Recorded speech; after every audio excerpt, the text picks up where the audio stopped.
Hello, my name is Gabe Zona. I just read that on December the 4th, the Senate convened, and the Senate, they voted in favor of the National Defense Authorization Act. Not only did they vote in favor, 98 of the senators voted for it. What's interesting, the Senate's comprised of 47 Republicans, 51 Democrats, and 2 independents. And I don't know why they call them independents, because they always vote with the Democrats. But what I'd like to do is I'd like to ask those 47 Republicans, why in God's earth would you vote in favor of the National Defense Authorization Act?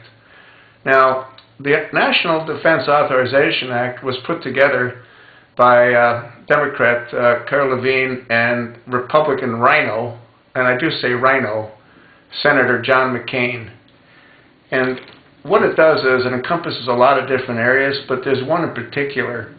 And when it was first put together and presented as a bill towards the end of last year, if I recall correctly, Obama was somewhat reluctant to sign it because it gave him extraordinary powers.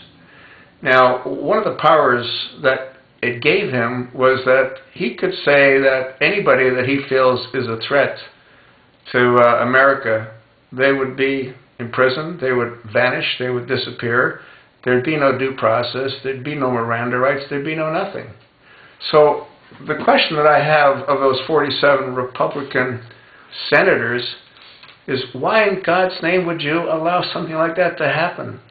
You were elected, as were the Democrats, but we can't talk to the Democrats because they're all over the hill. But you Republicans were elected by your folks in your respective districts. Your constituents elected you. They gave you a position of honor. They gave you a position of great wealth.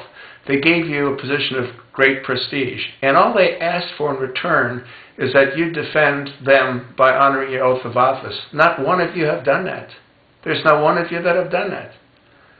And I don't understand how you can actually go to bed at night and look at your family recognizing that you've turned your backs on the American people that have given you what you now have. Well, I don't think you're going to have it much longer, you know. People say that, Allen West was a good man, and I think for the most part he was a good man. But he also had the same frailty as you folks have, because he also voted in favor of the National Defense Authorization Act. It makes no sense. Why would you allow your fellow Americans to be imprisoned without due process just on the will or whim of someone that's in the White House, especially someone that has proven to be as radical as Obama is? I mean, he can have anybody he wants arrested and they'll disappear. Now, again, why would you allow that to happen? Well, I guess asking the question doesn't do a whole lot of good because you've all done it. And the sad part is that you Republicans don't understand what's happening, or you don't care, or you're too blind to understand what's happening. What you're doing is you're putting the blanket over your head hoping that it'll get better. It won't get any better. The Republicans are being destroyed. They no longer exist as an entity. The Democrats have taken full control. They will take control of the House of Representatives. And Obama will have whatever he wants to have as far as removing the ceiling, the financial ceiling. He'll do whatever he wants to do. And what's his objective? His objective is to cripple this country. He wants to drag this country down to the depths of hell. That's what he wants to do. And he's doing it. Obama armed the rebels in Libya. The rebels in Libya could have been disgruntled with Muammar Gaddafi, but they couldn't have done anything about it. Obama armed them. I'm not saying that Iran didn't help, but Obama armed them. And then Obama armed the rebels in Syria. Obama let the president of Egypt that was there for 35 years get thrown out. Oh, don't worry, the Muslim Brotherhood isn't interested in taking power in Egypt. Oh, really? Who do you think's there now?